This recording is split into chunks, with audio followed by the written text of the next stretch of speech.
Mesdames, Messieurs, bonjour. Je suis chargé aujourd'hui de vous rapporter les travaux de la commission technique pour la partie petit gibier et les ésodes. La Fédération des chasseurs des Ardennes a fait le choix d'une chasse diversifiée et refuse le tout sanglier, souvent synonyme de conflit ou d'exclusion. Nous continuerons donc à nous investir dans la gestion des populations naturelles, que ce soit en perdrix ou en lièvre.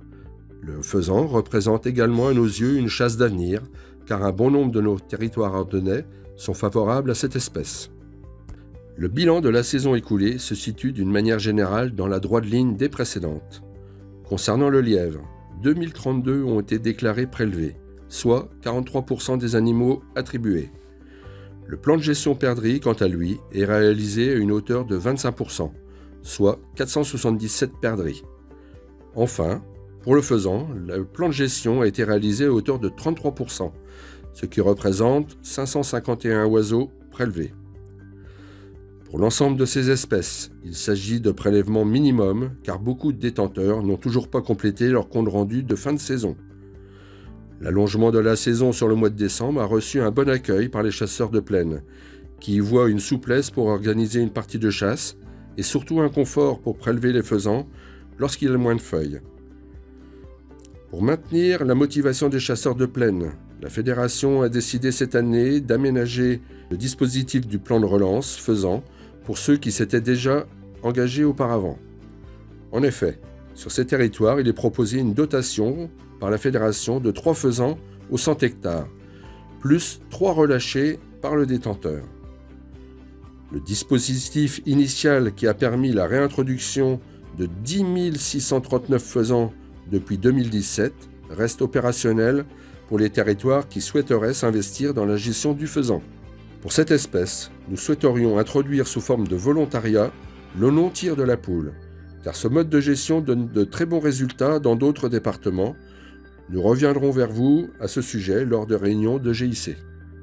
Toutes les études sur le suivi des populations du petit gibier montrent un fort impact des prédateurs. Donc, pas de chasse au petit gibier sans régulation des espèces prédatrices de celui-ci. Nous avons donc travaillé cette année en collaboration avec le monde agricole et la DDT pour le renouvellement des espèces ésodes du groupe 2. Le renouvellement de ce groupe d'espèces est à faire tous les 3 ans. La Fédération s'est positionnée sur un renouvellement des espèces que nous avions déjà, à savoir renard, corbeau-freux, corneille noire, pie bavarde, et nous avons en plus demandé la fouine. Nos arguments ont été entendus et les échanges productifs avec les différents partenaires ont donné lieu à quelques conciliations.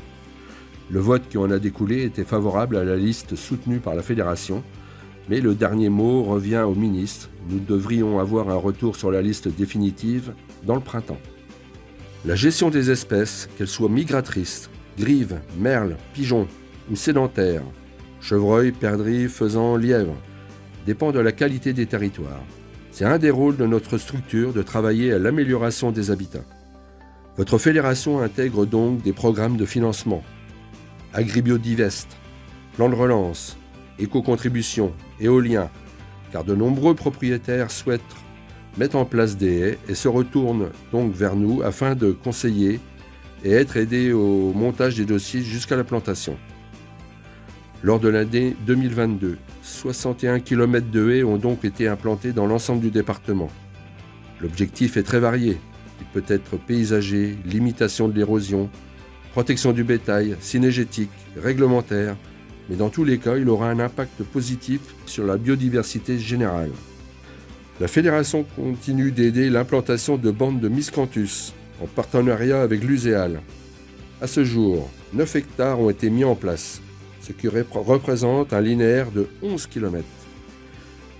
Nous continuerons donc autant que possible à accompagner les porteurs de projets souhaitant aménager leur territoire en trouvant une solution adaptée à leur attente. Merci de m'avoir écouté. Je vous souhaite une excellente fin d'assemblée.